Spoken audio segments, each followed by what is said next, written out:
नमस्कार दोस्तों, स्वागत है आपका प्राइम स्टडी जोन पर। आज के इस वीडियो में हम डेली करंट अफेयर्स को डिटेल में समझेंगे, लेकिन उससे पहले हम करेंगे पॉलिटी का क्विक रिवीजन, जिससे आपके बेसिक कॉन्सेप्ट्स मजबूत हो जाएं और एग्जाम में आने वाले इंपॉर्टेंट क्वेश्चंस आसानी से सॉल्व हो सकें। उसके बाद हम कवर करेंगे आज के सभी महत्वपूर्ण करंट अफेयर्स जो एसएससी, यूपीएससी, रेलवे, बैंकिंग और स्टेट पीसीएस जैसे सभी गवर्नमेंट एग्जाम्स के लिए बेहद महत्वपूर्ण है। हर खबर को हम एग्जाम ओरिएंटेड फैक्ट्स, की पॉइंट्स और इंपॉर्टेंट डिटेल्स के साथ समझेंगे, ताकि आपका रिवीजन भी हो जाए और कॉन्सेप्ट भी क्लियर हो जाए। तो चलिए सबसे पहले शुरू करते हैं पॉलिटी के क्विक रिवीजन से और फिर बढ़ेंगे आज के महत्वपूर्ण करंट अफेयर्स की तरफ। ओके। संविधान का अनुच्छेद 1, इंडिया दैट इज भारत राज्यों का एक संघ होगा। यहाँ अंग्रेजी के शब्द यूनियन का इस्तेमाल किया गया है। जी, यूनियन। यहाँ सबसे हैरान करने वाली बात यह है कि डॉक्टर B.R. अम्बेडकर ने जानबूझकर फेडरेशन शब्द को पूरी तरह से नकार दिया और यूनियन को चुना। इसे ऐसे समझिए, अमेरिका एक फेडरेशन है। अच्छा, मतलब वहाँ राज्य खुद एक साथ आए थे। हाँ, वहाँ अलग अलग राज्य एक साथ आए, उन्होंने आपस में एक समझौता किया और एक देश बनाया। लेकिन भारत के मामले में ऐसा कोई समझौता नहीं हुआ था। कोई अग्रीमेंट नहीं था राज्यों के बीच। बिल्कुल कोई अग्रीमेंट नहीं था। यूनियन शब्द का इस्तेमाल एक बहुत ही कड़ा संदेश था, ये सुनिश्चित करने के लिए कि किसी भी राज्य को भारत से अलग होने,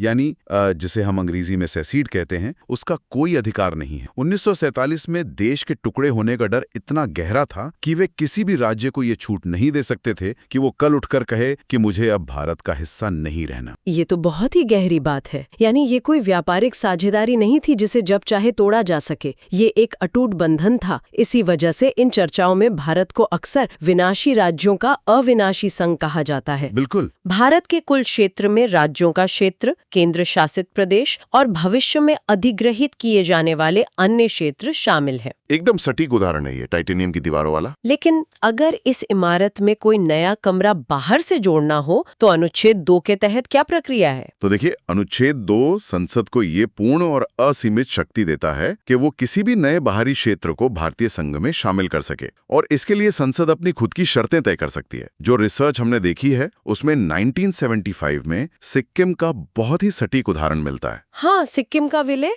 जी, सिक्किम पहले भारत का पूर्ण हिस्सा नहीं था, लेकिन जब उसे शामिल करने का समय आया तो संसद ने अनुच्छेद 2 का उपयोग किया। इसके लिए संसद को भारत के किसी भी मौजूदा राज्य से पूछने या अनुमति लेने की कोई आवश्यकता नहीं थी। यह एक संप्रभु राष्ट्र की अपनी ताकत है कि वो नए हिस्सों का स्वागत कैसे करता है। ये तो हो गई बाहरी क्षेत्रों को जोड़ने की बात। उसमें जब हम देश के भीतर का नक्शा बदलने की बात करते हैं, यानी उस टाइटेनियम की इमारत के अंदर की दीवारों को खिसकाने की बात, तो अनुच्छेद 3 सामने आता है। हाँ, अनुच्छेद 3 बहुत ही शक्तिशाली है। और मुझे ये पढ़कर सच में बहुत हैरानी हुई कि ये सब कितनी आसानी से हो सकता है। ये अनुच्छेद संसद को मौजूदा राज्यों की सीमाएं बदलने, उनके नाम बदलने, उनका क्षेत्रफल बढ़ाने या घटाने और यहाँ तक कि किसी राज्य को बीच से काटकर 2 नए राज्य बनाने का अधिकार देता है। क्या सच में केंद्र के पास अंदरूनी नक्शे को लेकर इतनी असीमित शक्ति है? बिल्कुल है, लेकिन ये शक्ति एक बहुत ही सोची समझी प्रक्रिया के तहत काम करती है। अनुच्छेद 3 के तहत जब भी किसी राज्य का नक्शा या नाम बदलना होता है तो सबसे पहली शर्त यह है कि ऐसा कोई भी बिल केवल संसद में ही पेश किया जा सकता है। मतलब राज्य विधानसभा में नहीं? जी नहीं, केवल संसद में।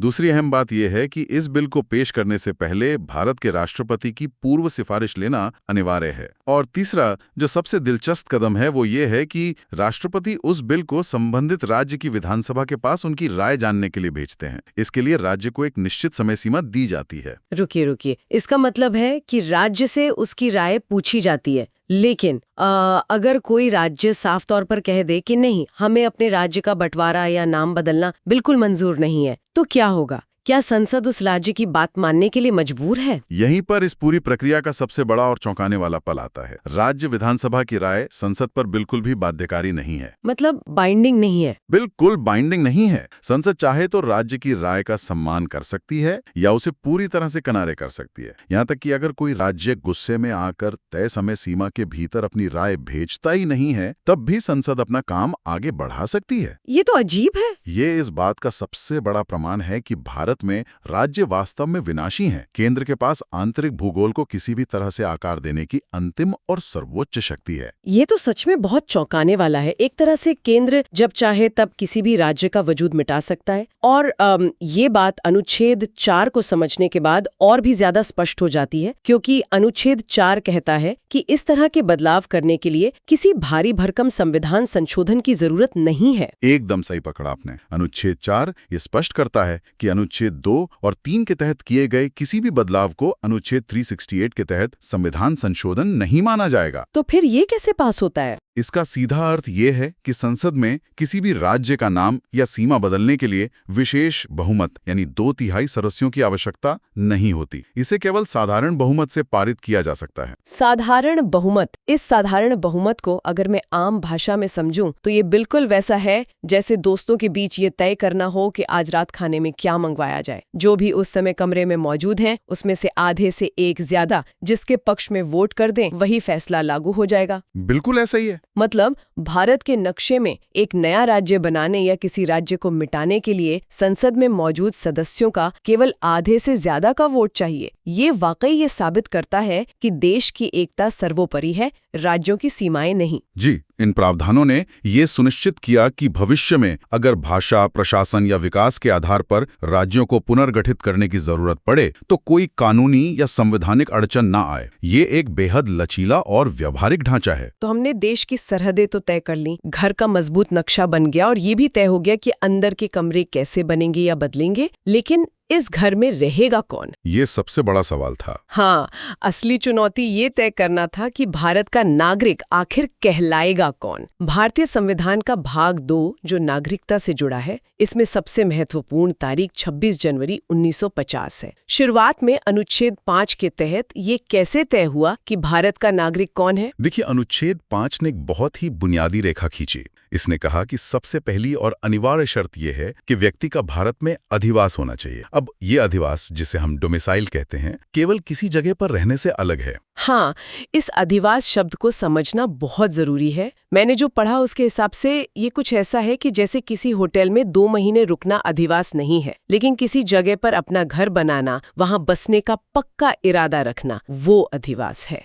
अधिवास का मतलब है स्थायी रूप से बसने का इरादा। तो पहली शर्त थी भारत में अधिवास। इसके साथ 3 में से कोई एक शर्त पूरी होनी चाहिए थी। या तो उस व्यक्ति का जन्म भारत के राज्य क्षेत्र में हुआ हो, या उसके माता पिता में से किसी एक का जन्म भारत में हुआ हो, या फिर वो संविधान लागू होने से ठीक पहले कम से कम 5 साल तक भारत का सामान्य निवासी रहा हो। ये तो काफी सीधा सा नियम लगता है। हाँ, ये नियम उन लोगों के लिए था जो स्वाभाविक रूप से पीढ़ियों से जमीन पर रह रहे थे। लेकिन ये तो सिर्फ उन लोगों की बात हुई जो शांति से अपनी जगह पर थे। 1947 के उस दौर को देखते हुए क्या ये कुछ नियम नागरिकता की पूरी पहेली को सुलझा सकते थे? अगर हम इसे बड़े पैमाने पर देखें तो इसका जवाब है बिल्कुल नहीं। और संविधान निर्माता ये बात बहुत अच्छी तरह जानते थे। इसलिए हमें तुरंत अनुच्छेद 11 का रुख करना पड़ता है। अनुच्छेद 11? जी, अनुच्छेद 5 से लेकर 8 तक के प्रावधान तो केवल एक तात्कालिक पट्टी बांधने जैसे थे, ताकि 26 जनवरी 1950 के दिन देश के पास अपने नागरिकों की एक आधिकारिक सूची हो। लेकिन अनुच्छेद 11 वो असली मास्टर स्ट्रोक है जिसने नागरिकता के भविष्य को हमेशा के लिए सुरक्षित कर दिया। तो अनुच्छेद 11 असल में क्या करता है? अनुच्छेद 11 ने संसद को यह पूरी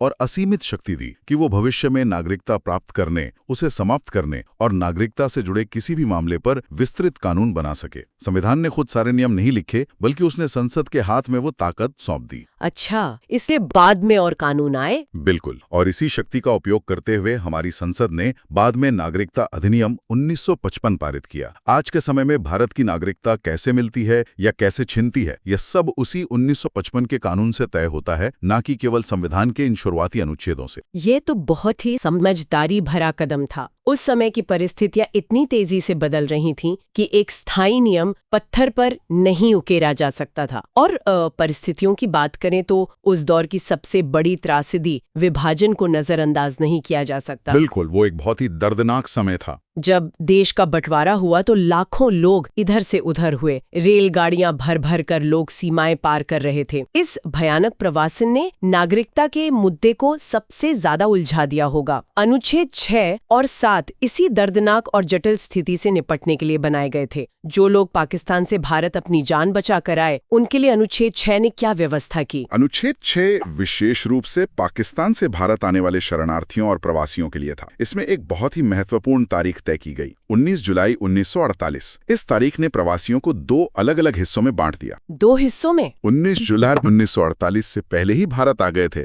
उनके लिए रास्ता बहुत आसान था। उन्हें बस अपने प्रवासन के दिन से भारत में सामान्य रूप से रहना था और वे नागरिक मान लिए गए। लेकिन असली जटिलता उन लोगों के लिए थी जो इस तारीख के दिन या उसके बाद भारत पहुंचे। इस 19 जुलाई 1948 की तारीख में ऐसा क्या खास था? ये कोई मनमानी तारीख तो नहीं लगती मुझे। बिल्कुल नहीं, ये वो दिन था जब भारत और पाकिस्तान के बीच परमिट प्रणाली लागू हुई थी। परमिट प्रणाली? जी, इससे पहले लोग सीमा के आर पार बिना किसी खास कागजात के आ जा रहे थे, लेकिन 19 जुलाई के बाद सीमाएं एक तरह से कठोर हो गईं। इसके बाद अगर आपको सीमा पार करनी थी तो आपके पास आधिकारिक परमिट होना जरूरी था। तो इसका नागरिकता पर क्या असर पड़ा? इसीलिए अनुच्छेद 6 ने कहा कि जो लोग इस परमिट सिस्टम के लागू होने के बाद आए हैं, उन्हें भारत के नागरिक के रूप में बाकायदा एक अधिकारी के पास जाकर पंजीकृत होना पड़ेगा और पंजीकरण से पहले कम से कम 6 महीने भारत में रहना होगा। एक तरह से ऐसा है जैसे किसी क्लब में फ्री एंट्री का समय खत्म हो गया और अब आपको अंदर आने के लिए वीआईपी लिस्ट में अपना नाम लिखवाना पड़ेगा और कुछ शर्तें पूरी करनी पड़ेंगी। बहुत ही सटीक तुलना है। अब अनुच्छेद 7 पर आते हैं, जो उन लोगों के बारे में है जो भारत छोड़कर पाकिस्तान चले गए थे, कि जो व्यक्ति 1 मार्च 1947 के बाद पाकिस्तान चला गया वो भारत का नागरिक नहीं माना जाएगा। लेकिन इसमें एक बहुत ही मानवीय अपवाद भी तो था। जी हाँ, और ये अपवाद तत्कालीन परिस्थितियों की हकीकत को बयां करता है। उस अफरा तफरी और डर के माहौल में कई लोग हड़बड़ी में पाकिस्तान चले तो गए, लेकिन वहां पहुंचने के बाद उन्हें एहसास हुआ कि उन्होंने बहुत बड़ी गलती कर दी है और उनका असली घर तो भारत ही है। तो उनके लिए क्या रास्ता था? अनुच्छेद 7 ने ऐसे लोगों के लिए एक वापसी का रास्ता खुला रखा। अगर कोई व्यक्ति पाकिस्तान चला गया था लेकिन बाद में स्थायी वापसी परमिट लेकर कानूनी तरीके से भारत लौट आया तो उसे भारत का नागरिक बनने का अधिकार दिया गया। ये बहुत ही दिलचस्प है। ये तो कुछ ऐसा हुआ जैसे कोई गुस्से में आकर किसी व्हाट्सएप ग्रुप से बाहर निकल जाए, लेकिन फिर कुछ दिन बाद उसे लगे कि सारी जरूरी बातें तो उसी ग्रुप में हो रही हैं और वो एडमिन से रिक्वेस्ट करे कि भाई मुझे वापस ऐड कर लो। ये तुलना काफी मजेदार है, लेकिन हाँ, व्हाट्सएप ग्रुप में वापसी आसान होती है। यहाँ उन लौटने वालों को भी उसी लंबी प्रक्रिया से गुजरना पड़ता था। उन्हें अनुच्छेद 6 के उसी नियम का पालन करना होता था, यानी उन्हें एक अधिकारी के सामने खुद को पंजीकृत कराना होता था और 6 महीने का इंतजार करना पड़ता था। अब विभाजन की इस पूरी उथल पुथल से थोड़ा बाहर निकलते हैं और एक तीसरे समूह की बात करते हैं। वे भारतीय जो उस समय न तो भारत में थे और न ही पाकिस्तान में। आप विदेशों में रहने वालों की बात कर रही हैं? जी, वे लोग जो विदेशों में जैसे अफ्रीका, यूरोप या अमेरिका में बस गए थे, उन लोगों के लिए अनुच्छेद 8 क्या कहता है? अनुच्छेद 8 संविधान निर्माताओं की दूरदृष्टि का एक बेहतरीन उदाहरण है। वे केवल सीमाओं के भीतर उलझे हुए नहीं थे, उनकी सोच वैश्विक थी। यह अनुच्छेद भारतीय मूल के उन लोगों के अधिकारों को सुरक्षित करता है जिन्हें हम आज एनआरआई या पीआईओ कहते हैं। तो उनके लिए क्या नियम था? अगर किसी व्यक्ति का जन्म या उसके माता पिता या उसके दादा दादी में से किसी का भी जन्म अविभाजित भारत में हुआ था, लेकिन वह किसी विदेशी देश में रह रहा था, तो वो आसानी से भारत का नागरिक बन सकता था। इसके लिए उन्हें करना क्या होता था? कोई लंबी प्रक्रिया थी? बहुत ही सरल प्रक्रिया थी। उन्हें बस उस देश में मौजूद भारतीय दूतावास या राजनयिक के पास जाना था और खुद को भारत के नागरिक के रूप में पंजीकृत कराना था। यह इस बात का प्रतीक था कि आप दुनिया के किसी भी कोने में हो, अगर आपकी जड़ें भारत में हैं, तो ये नया स्वतंत्र राष्ट्र आपको अपनाने के लिए तैयार है। अब एक ऐसे मुद्दे पर आते हैं जो आज के दौर में भी बहुत चर्चा में रहता है। एक बहुत ही आम सवाल है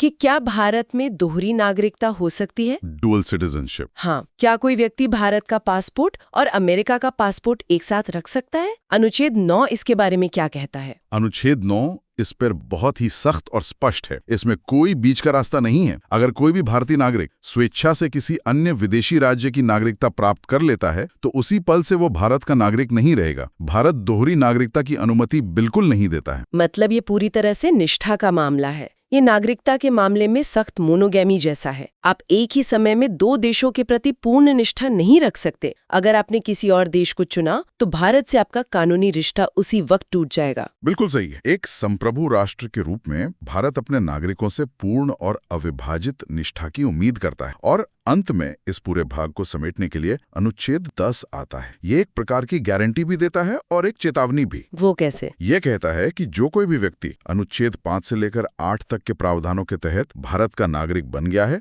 उसकी नागरिकता बनी रहेगी। लेकिन ये लेकिन बहुत महत्वपूर्ण है। हाँ, ये लेकिन ये है कि ये नागरिकता हमेशा संसद द्वारा बनाए गए किसी भी भविष्य के कानून के अधीन रहेगी। यानी आपको नागरिकता मिल तो गई, लेकिन संसद के पास ये अधिकार हमेशा सुरक्षित रहेगा कि वो इसमें बदलाव कर सके। ये फिर से अनुच्छेद 11 की उस असीम शक्ति की ओर इशारा करता है जिसके बारे में हमने पहले बात की थी।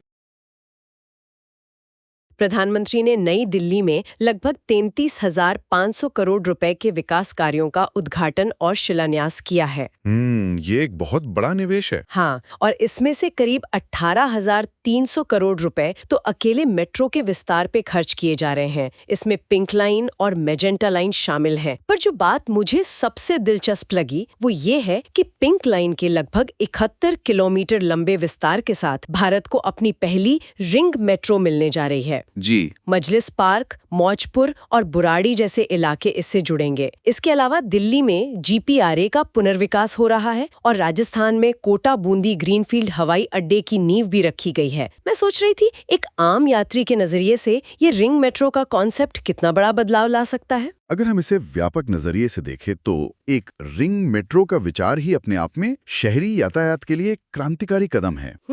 अमूमन होता क्या है कि मेट्रो लाइंस शहर के केंद्र से बाहर की तरफ जाती हैं, जैसे किसी पहिए की तीलियां हों। हाँ, स्पोक्स की तरह। सही कहा। अगर आपको एक बाहरी इलाके से दूसरे बाहरी इलाके में जाना है तो पहले आपको शहर के बीचों बीच आना पड़ता है, फिर ट्रेन बदलनी पड़ती है। रिंग मेट्रो शहर के बाहरी हिस्सों को गोल आकार में जोड़ देती है, जिससे सफर का समय बचेगा। बिल्कुल, और मुख्य केंद्रों पर भीड़ भी कम होगी। और जहां तक आपने GPRA की बात की, ये जनरल पूल रेसिडेंशियल अकोमोडेशन है। सरल शब्दों में ये सरकारी कर्मचारियों के लिए बने पुराने आवासों को आधुनिक बहुमंजिला इमारतों में बदलने का प्रोजेक्ट है, ताकि सीमित जमीन का बेहतर इस्तेमाल हो सके। ये तो हुई महानगरों की बात, लेकिन ये विकास सिर्फ शहरों तक सीमित नहीं दिख रहा। उत्तर प्रदेश सरकार ने प्रोजेक्ट गंगा शुरू किया है, जिसका लक्ष्य 20 लाख ग्रामीण घरों में हाई स्पीड इंटरनेट पहुंचाना है। ये बहुत अहम कदम है ना? अब सोचने वाली बात यह है कि चाहे दिल्ली की रिंग मेट्रो हो या यूपी के गांवों का इंटरनेट, इन सब प्रोजेक्ट्स को चलाने के लिए भारी मात्रा में ऊर्जा चाहिए। शायद इसीलिए 2027 तक भारत की अंतरक्षेत्रीय बिजली पारेषण यानी पावर ट्रांसमिशन क्षमता को 143 गीगावाट तक पहुंचाने का लक्ष्य रखा गया है। आपने बिल्कुल सही कड़ी पकड़ी है। अक्सर हम भौतिक विकास और डिजिटल विकास को अलग अलग देखते हैं, लेकिन इन दोनों को चलाने के लिए जो ऊर्जा चाहिए वो हवा से तो आएगी नहीं।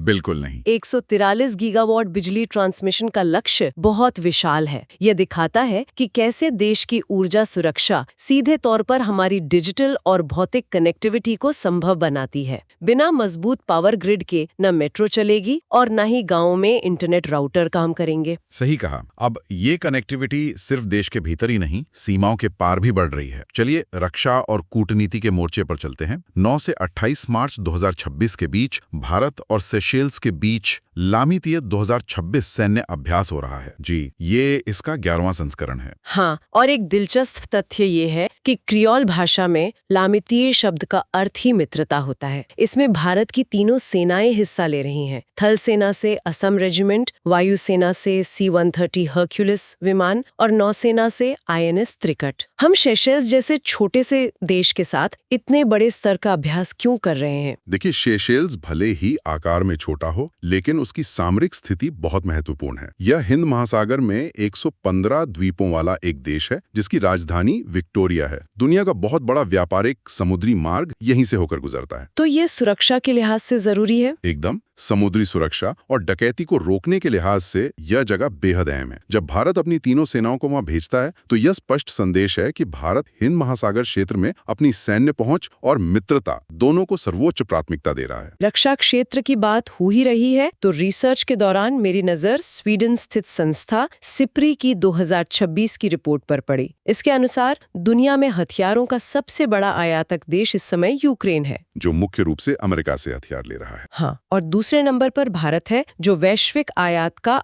8.2% हिस्सा रखता है, मुख्य रूप से रूस और अमेरिका से। तीसरे स्थान पर सऊदी अरब है। वहीं अमेरिका दुनिया का सबसे बड़ा हथियार निर्यातक बना हुआ है। ग्लोबल फायर पावर इंडेक्स में भारत चौथे स्थान पर है। यही मैं सोच रही थी, यहाँ एक बहुत बड़ा विरोधाभास दिखता है। एक तरफ हम दुनिया के दूसरे सबसे बड़े आयातक हैं, वहीं दूसरी तरफ हम आर्मेनिया को आकाश मिसाइल और वियतनाम तथा फिलीपींस को ब्रह्मोस बेच भी रहे हैं। यह दोहरा रवैया क्या दर्शाता है? मैं इसे दोहरा रवैया कहने के बजाय भारत की रक्षा रणनीति का संक्रमण काल कहूंगा। दशकों तक भारत पूरी तरह से आयात पर निर्भर। अब भारत केवल एक खरीदार नहीं रहना चाहता। मेक इन इंडिया का असर है। बिल्कुल, हम अभी भी कुछ उन्नत तकनीकों का आयात कर रहे हैं, लेकिन साथ ही अपनी प्रमाणित स्वदेशी प्रणालियों जैसे ब्रह्मोस और आकाश का निर्यात करके मित्र देशों के साथ रणनीतिक संबंध भी मजबूत कर रहे हैं। रक्षा तकनीकों की बात करें तो इसी दौरान एक बड़ी अंतर्राष्ट्रीय घटना भी हुई है। जॉर्डन के मुआखफ सॉल्टी एयरबेस पर तैनात अमेरिका का थार्ड सिस्टम यानी terminal high altitude area defence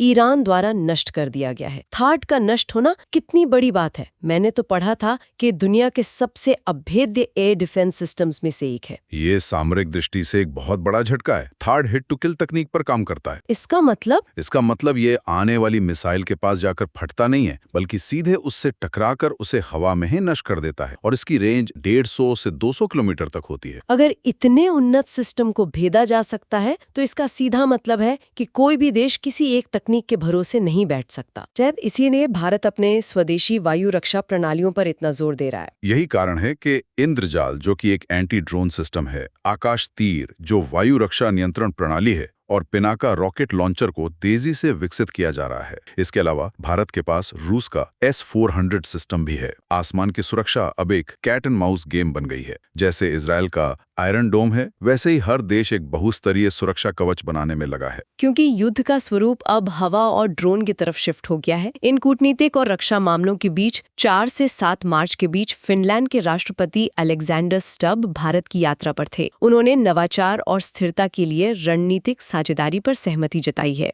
जिसमें AI, क्वांटम कंप्यूटिंग, 6G और ग्रीन हाइड्रोजन जैसे क्षेत्र शामिल हैं। हाँ, और वो 11वें रायसीना डायलॉग के मुख्य अतिथि भी थे। श्रोताओं के लिए बता दें कि रायसीना डायलॉग भू राजनीति पर भारत का प्रमुख सम्मेलन है। इस बार इसकी थीम बहुत अनूठी थी, संस्कार, असर्शन, अकोमोडेशन, एडवांसमेंट। कूटनीति जैसे रूखे विषय में संस्कार जैसा शब्द, इसका असल मतलब क्या है? ये थीम दर्शाती है कि भारत अपनी विदेश नीति को किस तरह आकार दे रहा है। संस्कार का अर्थ है हमारे सभ्यतागत मूल्य। इसके 3 स्तंभ हैं। असर्शन यानी विश्व मंच पर मजबूती से अपनी बात रखना, अकोमोडेशन यानी अलग अलग विचारों को साथ लेकर चलने की क्षमता, जो भारत की पुरानी परंपरा रही है। बिल्कुल, और एडवांसमेंट यानी भविष्य की प्रगति। जब भारत फिनलैंड के साथ 6G पर साझेदारी कर रहा है तो वो एडवांसमेंट कर रहा है, लेकिन अपने संस्कार की नींव पर खड़े होकर। ये बहुत ही संतुलित दृष्टिकोण है। कूटनीति की ही बात करें तो रोमानिया अंतर्राष्ट्रीय सौर गठबंधन यानी ISA का 118वां सदस्य बन गया है। इसके अलावा दक्षिण अफ्रीका के राष्ट्रपति सिरिल रामाफोसा ने ब्राजील की यात्रा की है,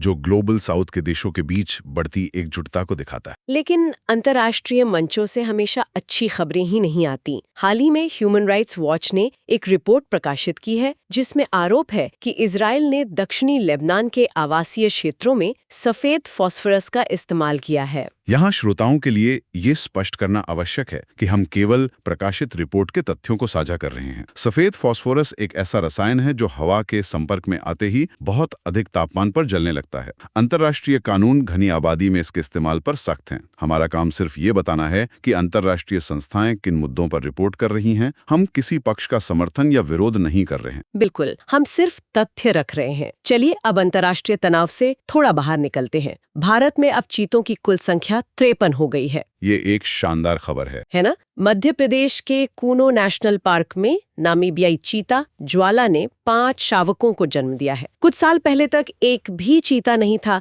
और अब 53 का आंकड़ा किसी चमत्कार जैसा लगता है। ये वन्यजीव संरक्षण की एक असाधारण सफलता है। किसी प्रजाति को दूसरे महाद्वीप से लाकर बसाना और उनका प्रजनन सफल होना बहुत बड़ी बात है, और भारत का रिकॉर्ड रिकॉर्ड इसमें शानदार रहा है। अंतर्राष्ट्रीय बाघ दिवस जो 29 जुलाई को होता है, उसके आंकड़े बताते हैं कि दुनिया के 70% से अधिक बाघ भारत में है। प्रोजेक्ट टाइगर सिर्फ 9 रिजर्व से शुरू हुआ था और आज इसकी देखरेख पर्यावरण मंत्रालय के अधीन राष्ट्रीय बाघ संरक्षण प्राधिकरण यानी NTCA करता है। और इसी सफलता को आगे बढ़ाने के लिए कर्नाटक में बिग कैट अलायंस लॉन्च हुआ है, जिसमें रूस नया सदस्य बना है। इसमें जगुआर, स्नो लेपर्ड और प्यूमा शामिल हैं। लेकिन जहां हम बड़े शिकारियों को बचा रहे हैं, वहीं बेराहमपुर विश्वविद्यालय के शोधकर्ताओं ने भारतीय जल क्षेत्र में पहली बार झींगा जैसी दिखने वाली एक दुर्लभ समुद्री एम्फीपोड प्रजाति की खोज की है। इतने छोटे जीव के मिलने से क्या फर्क पड़ता है? इससे ये सवाल खड़ा होता है कि हम पारिस्थितिकी को कैसे समझते हैं। हमारा ध्यान अक्सर बड़े जानवरों पर जाता है, लेकिन समुद्र में एम्फीपोड जैसे जीव खाद्य श्रृंखला का आधार होते हैं। मछलियां इन्हें खाती हैं और उन मछलियों पर इंसानों की अर्थव्यवस्था टिकी होती है। 53 चीतों का होना जितना जरूरी है, उतना ही समुद्र में एक सूक्ष्म जीव का पनपना भी। प्रकृति को बचाने के लिए व्यवस्थाओं का सही होना बहुत जरूरी है। गवर्नेंस की बात करें तो उत्तराखंड ने